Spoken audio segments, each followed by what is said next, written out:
Home Show. Shelley from Flower Mound, Texas, has a question about her water pressure. Yeah, she has 120 psi, Tom, instead of the 80 psi that the rest of the town has.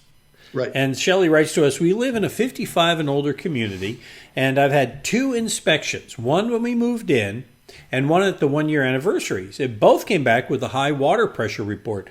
The builder refuses to put in a regulator to make it to code. The city sent me the town code, the international code, and I sent it all to the builder, the construction manager, the CEO, the warranty department, even the BBB. No one's responding. And she says, I'm getting desperate. What can she do?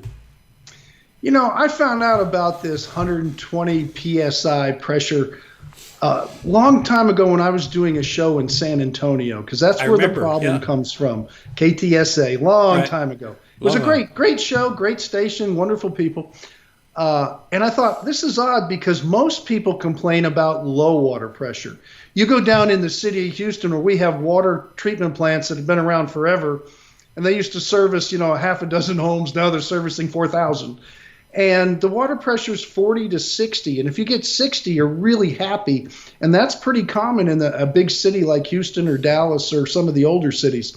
San Antonio, they get 120 pounds per square inch of water pressure, and they get it consistently through the outlying areas. Now, is it too much? Yeah. When I did the research on it, I found out that the fittings for the plumbing and equipment like dishwashers or medical equipment, things like this, they're not meant to handle that kind of power. So you can blow fittings, you can flood your house, equipment will stop working, it will break equipment down quicker. And that's the feedback I got about this high pressure, because I thought, hey, that sounds great. My wife would love it to wash her hair with 120 pounds of pressure. She wouldn't come out of the shower.